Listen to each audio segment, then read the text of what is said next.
Yan mga bro, so magandang gabi sa inyong lahat.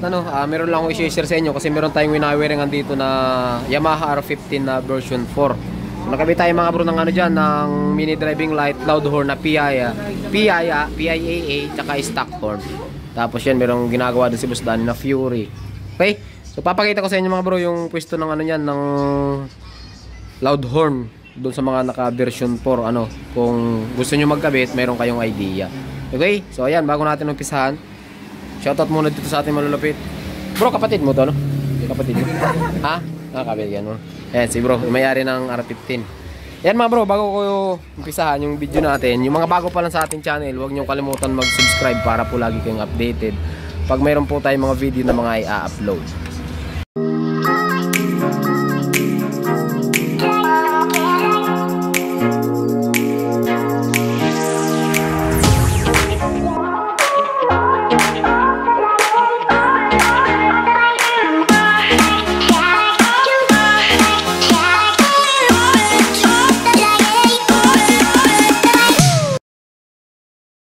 Yan mga bro. So, ito ay Yamaha R15 na version 4. Ilang buwan na to bro? Yan, 8. Matagal na pala, no? Mag 8 months, 7 months. 8 months sabihin natin mga bro. So, kung gusto niyo magkabit mga bro doon sa mga naka R15, ito ang pinakamagandang pwesto mga bro ng PIAA or ng either Mac horn or loud horn. Kahit yung snail horn, kasi marami tayong mga bro na mga busina, iba-ibang design. Pero dito, may allowance naman siya mga bro. Ang gagawin nyo, dalawang bracket. Kasi pag isa lang, hindi magkakaigi, walang pwestong nakayan. So ba, lang ginawa natin mga bro, dalawang bracket yan na magkadugtong. Matibay naman yan, no? Diba? Tapos, sa kabila, ganun din. No. Tingnan natin. Yan. Oh, di ba? So dito rin, ito isang bracket lang dito sa ating pump. Sa ating water pump. Ayan, tibay. Di ba? Pwede rin dito mga bro, pero total dito niya nilagay. Okay, tapos ikabit tayo dito mga bro ng loud horn. Bali, ito kasi mga bro, negative trigger yan. Ayan. So bali ang busina ng mga Yamaha ay negative trigger. Okay, negative trigger. So ang ginawa natin dito mga bro, pinalitan natin siya ng positive trigger. Tapos nagamit tayo ng dalawang busina, ay dalawang relay. Yan. Isang papunta ng battery doon, tapos yung isa bali magiging triggering lang siya. Tapos may nakasulat siya na horn, tsaka yung MDL, kasi nagkabit tayo ng MDL dito. Anong brand ng MDL na nakakabit? DRX. Yan. Patingin niya bro. Magkano bili mo dyan bro? Package niya kasama dito sa bracket niya eh. Kulang ko lang 3.3. Ito? Hindi, gawa sa isang mahal.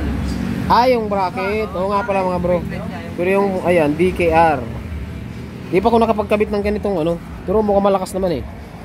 Di pa ako mga bro nakapagkabit ng ganitong brand. Kung matibay DKR eh. Pero version 2 siya Pero tingnan natin. 9 to 24 volts, 2.5 amperes. Single color white yellow. Kaso 30 watts mga bro. 30 watts siya pala talaga. So hindi siya 20 kasi malimit sa mga mini driving 20 watts lang mga bro. Ito 30 watts So total of 60 watts kaya 2.5 amperes. So maglalagay tayo mga bro ng fuse. Pagka ganito kataas, kahit yung 20 watts kailangan may fuse siya, protection. Yan. So bali ito yung ginawa natin mga bro wirings. Ay kasama na pala ito dito. Di ba bro? Yung mini driving. Hindi. Bali mga bro, nag-order si bro ng ayan, winglet kung tawagin. So hindi na siya bracket. Maganda naman kasi kakulay niya. Pero pinturahan mo ito bro. Sadya na yan. Kasi kaparehas talaga nito Oo. Galing sadya na may pintura pala ito mga bro. Kaparehas siya ng pintura din ng fender Tapos ito kasi isang tornilyuhan lang. So mamaya ipipix natin yan mga bro, kasi titingnan natin yung lapad ng liwanag, mataas ba or tagilid ba mamaya pagkakabit. Kasi pagka finish natin dito, wala na yan, fix na yan. So mamaya kabit muna natin, tapos didikitan natin yan ng pandikit mga bro. Magkano ito bro? 3.3 kasama 3.3 kasama yung mini driving. Alright. Yan. So nagkabit lang tayo dito mga bro ng relay, tapos nakabalot yung ating wires kasi mahirap mga bro sa mga FI. Lagi kong sinasadya sa mga FI ano. Yung carb kasi hindi masailan kasi CDI lang yun. Pero pagka FI mga bro, kontrolado ng ECU yan. So mahirap yung nakadikit or naka-splice. So mas maganda naka-splice, nakahinang. Or kung maganda yung pagkahinang, kahit hindi naka-splice, nakahinang lang mga bro. Tapos, syempre lagyan nyo ng shrinkable tube yan para maiwasan nyo yung loss connection at saka yung tawag dyan, pag-short na mga wire mga bro. Kasi minsan pagka naka-splice lang, minsan naglulos yun. Lalong-lalo na pag naulanan. Tapos gamit kayo ng shrinkable. Okay, iwasan nyo na mga bro yung mga electrical tape kasi yung mga electrical tape, yung mga sinauna pang pag-wiring yan. Ngayon, mayroon tayong shrinkable na hindi nyo na kailangan maglagay ng tape. Ito mga bro yung tinatawag ko shrinkable. Kaso naubos na eh. Yan, ito yung ginagamit natin na shrinkable tube. Kaso naubos na. Kalimutan ko na bumili. Ito kasi mga bro, na shrinkable, pag once na dumikit yan, kahit naulanan, nainitan, hindi yan nagbabakbak kagaya ng electrical tape. Mahigpit. Pagka naulanan yan, tapos natuyo, ano na yan mga bro, hindi na yan matibay, nagbabakbak yan. Kahit original na mga tape pang ikabit nyo dyan. So mamaya update ko kayo, pero ito tapos na eh. Bali, naglilinis na lang tayo ng mga wire. Tingnan natin kung mayroon bang sasagabal pagka tinakpan natin. So, yun lang. Sa mga naka-R15, kung gusto nyo magkabit, yan, dito lang pinakamagandang lagayan mga bro ng mini driving. Ay ng loud horn, tsaka yung mini driving light. So mamaya, papakita ko yan. Tapos yung ating balas ng MDL, dito nakalagay. Yan, dito. Tapos katabi siya ng ignition coil. Ngayon, yung groundings naman, dito kayo kumuha dito ng groundings. Kasi parehas groundings yan. Tapos dito pwede rin, lahat kasi mga bro sa motor, lahat ng body ground, kahit saan pwede kayo kumuha ng groundings basta walang pintura. Walang pintura. Kagaya nito, mas matibay. Iba lang ginawa natin dito mga bro, yung groundings ng mini driving light tsaka ng relay dito nakakabit na. Tapos naglatag ako ng isang wire para mahati yung ground, mas matibay. Dito tayo nakarekta sa battery. Yan. Tapos siyempre meron tayong fuse. O, di ba? Palitan natin 'to. Lagyan natin mga 20 amperes. Ayan, sakto 20. Ayan. Sakto na yan mga bro. Tapos siyempre ito na, ayan, ito ang sinasabi ko sa inyo mga bro, bago nyo takpan to, kailangan iliko-liko nyo muna yung manibela. Ano, kasi sigurado, kasi meron tayong nagawa ng mga una, hindi ko na-check, pag liko na manibela, napuputol yung wire or nababanat siya para magkaroon ng adjustment bago isara lahat. Yan, try natin mga bro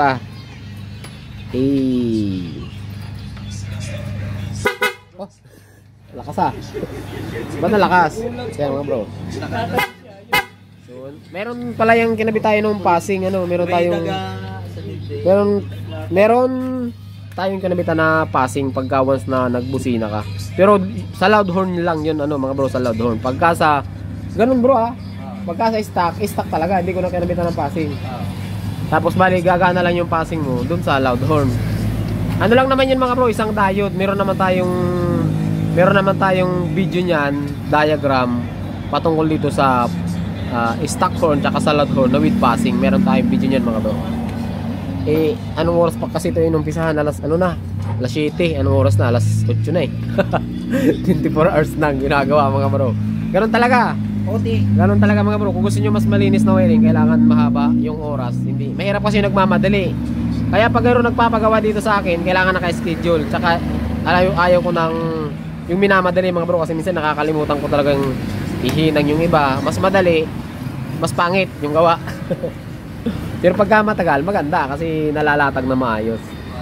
Okay? So mamaya mga bro, kabit muna natin yung ilaw niya. Update ko kayo mamaya. 2 hours later. Yan mga bro, so update tayo bali kakatapos lang natin. Kasi nahirapan tayo mga bro yung fittings ng ilaw. Yan, nahirapan tayo mga bro sa fittings ng ilaw. Grabe. Kasi pagka kinabit nyo yung ilaw na basta-basta, grabe, ang taas masyado. Dito pa bro, para makita. Abante mo dito. Yan. So, alas 10 na eh. Yan. Ngayon susubukan natin yung low. Ilaw mo bro, ilog low. puti. Ay, tapos mga bro, ang ilaw niya, ayan lang ang ilaw niya, oh, di ba? So kanina, kapag ka hindi natin minodify, kumbaga sinalpak nyo lang, plug and play, ang ilaw nandun sa itaas ng poste. So binaba natin mga bro. Ayan. Tapos yan yung low, yung high. Yan yung high mga bro. Cool, bali ang ginawa, ang gusto ni bro, kasi iba-iba naman yun, depende sa may-ari eh.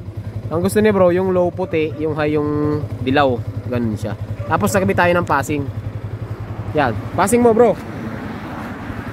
Yan, may passing tayo, passing light. Yan, tapos stock horn. Yan, nagkabit tayo mga bro ng stock horn. Tapos wala siyang passing. Ngayon, pag naka loud horn mo bro. Yan. Yan, loud horn yan mga bro. Tapos meron tayong passing. Oh, di ba? Yun lang, ganun lang mga bro. So pasensya na kasi inaabot tayo ng gabi. Mas nagugol tayo ng mahabang oras doon sa pagpipit ng ilaw. Kasi grabe mga bro. Kasi nga, tinan nyo naman oh, kumbaga ang nangyari sa kanya, may butas na yung mini driving. May butas na, pag sinalpak nyo doon, hindi nyo siya magagalaw ng left, right, up and down. Hindi nyo na magagalaw.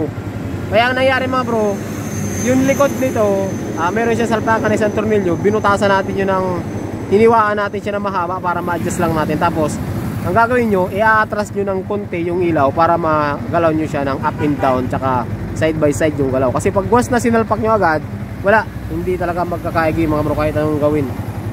Yun. Ayan mga bro, ganda ng ilaw, bagay na bagay talaga sa kanya oh. Sabi, lakas. Okay, so yan mga bro, siguro hanggang dito lang yung video natin. Ayun. Yan, shoutout kay bro. Alas 7 pa dito yun. Anong oras na? Alas 10 na. May alas 10 na ba? Alas 10 na. So hanggang dito lang. Magandang gabi sa inyong lahat. At ganun talaga mga bro pagka nagre-rewiring ng ano, lalo na first time tayo nagkabit ng version 4. Version 1 sana walang problema. Dito medyo kakaiba na yung ano niya eh. So hanggang dito lang. Magandang gabi sa inyong lahat. At ride safe palagi mga bro. Alright.